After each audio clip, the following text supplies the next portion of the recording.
ازيكم عاملين ايه؟ يا رب تكونوا بخير. النهارده هنعمل مع بعض بقى احلى وجبه زي ما احنا شايفين بالشكل ده. هنعمل رز بسمتي مع بعض، وهنعمل نص فرخه كده مشويه زي ما احنا شايفين بطريقه سهله جدا، وطعمها خطير. مش هتصدقوا بجد حلاوتها كانت عامله ازاي.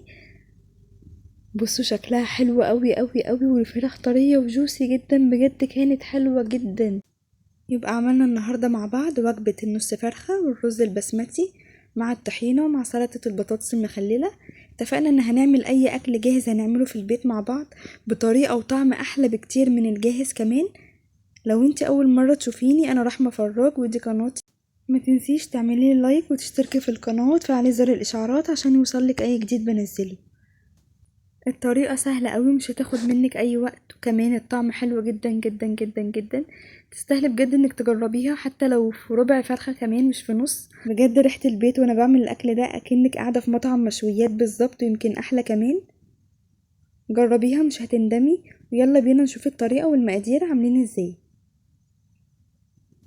اول حاجة هنحضر مع بعض تتبيلة الفراخ، وهي تتبيلة سهلة وبسيطة ومقاديرها موجودة في كل بيت.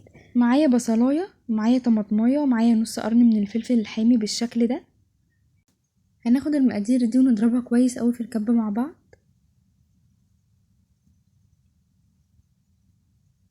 بالشكل ده.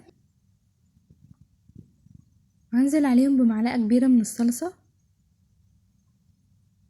وكمان عصير الليمونة كاملة،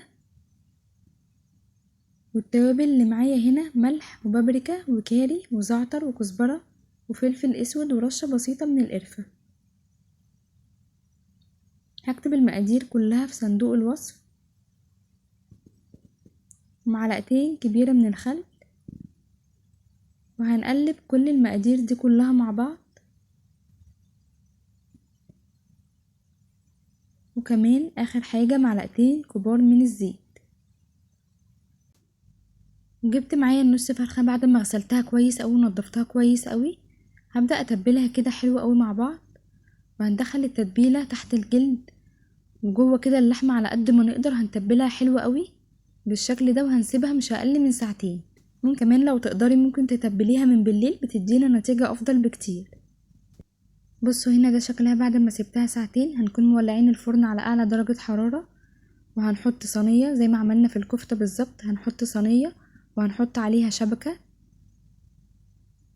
بالشكل ده. انا حاطه الصينيه دي لما ولعت الفرن، يعني الصينيه سخنه جدا جدا جدا. حطيت عليها شبكه من اللي موجوده عندي. انت ممكن تحطي تحت شبكه الفرن الصينيه وتحطي على شبكه الفرن الفرخه. وهكون مسخنه ميه بالشكل ده، وهحطها من تحت كده. بصوا طلعت البخار ازاي عشان الصينيه سخنه قوي معايا. وبقيت تتبيله الفراخ هنزل بيها كده في الصينيه. هنقلبها كده بالراحه، وهنسيب الفرخه على الوش ده لمده نص ساعه والوش التاني لمده نص ساعه. بصوا هنا شكلها بعد ما سبتها بقلبها على الوش التاني يا دوبك بس تاخد مني اللون، وهبدأ اطفي عليها. هنحضر الرز مع بعض لحد لما الفراخ تستوي معانا. معايا كوبايتين من الرز البسمتي نقعيهم في المية لمدة ساعتين. هنشطفه مع بعض كويس اوي وهنصفيه. ومعايا بصلاية صغيرة متقطعة كده صغير قوي، ومعايا معلقة كبيرة من الصلصة. وبهارات الرز معايا عود قرفة، ومعايا فلفل اسود وملح وكاري وكزبرة، ونص معلقة من المرقة الفورية، وورق لوري وكركم وكبيبة صيني. دي مقادير الرز البسمتي اللي بتديني طعم وريحه حلوه قوي قوي قوي قوي. كمان لو في قرنفل حطي قرنفل، ومعايا كمان ليمونه لومي بالشكل ده. هنبدا كده نحضر مع بعض الحله على النار، ومعايا معلقه كبيره من السمنه ومعلقتين كبار من الزيت يسخنوا مع بعض. وهنزل بالبصله وهنزل بالتوابل اللي احنا قلنا عليها كلها مع بعض.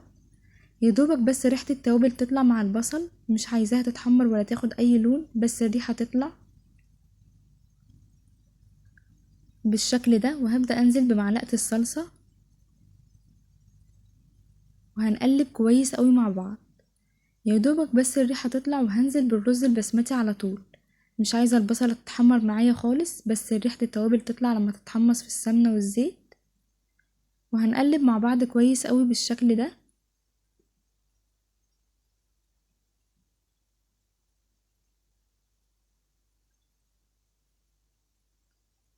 وبعدين حطيت حوالي 3 كوبايات من المية.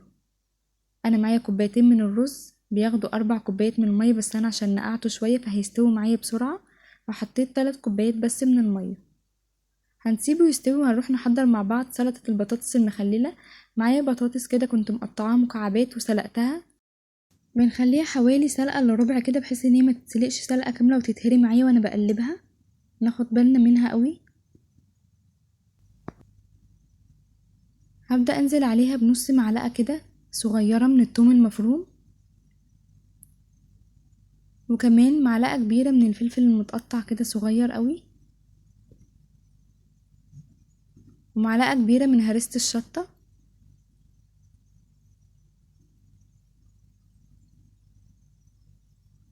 ومعلقة كبيرة من عصير الليمون، ومعلقة كبيرة من الخل، ومعايا ملح وكمون وزعتر ورشة من الفلفل الأسود.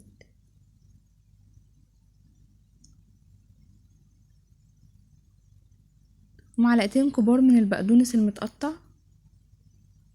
وهنقلبها كويس قوي مع بعض بالشكل ده، وبكده تكون السلطة كمان جاهزة معايا. هنعمل بقى للأولاد كده شغل الجاهز بالظبط. عملت كده علبتين صغيرين طحينة بالشكل ده، وهنحط كمان سلطة البطاطس كده في العلب زي الجاهزة بالظبط.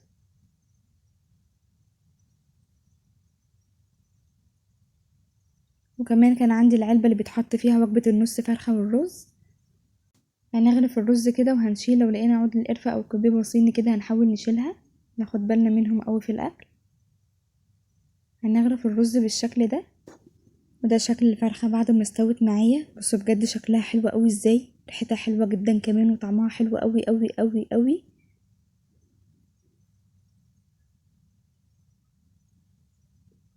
بصوا يا جماعة، بصوا اللون، بصوا اللون بجد. خدت مني في الفرن حوالي ساعة وربع. انتي بتدخلي بجد الفرخة الفرن وبتبدأي تعملي الرز وبتبدأي تعملي السلطة وتحضري كل حاجتك لحد لما الفرخة بتستوي معايا بتكون كل الحاجة التانية جهزت معايا. بجد هي سهلة ومقاديرها كلها سهلة مش معقدة وما بتاخدش منك اي وقت، ومقاديرها كلها موجودة في البيت. التتبيلة بجد سهلة وما بتاخدش اي وقت. ممكن كمان تعمليه في رز ابيض عادي، الرز المصري بتاعنا. ممكن كمان تعملي جنبيها شوية سلطة. ممكن كمان تجربي في ربع فرخة مش في نص كمان.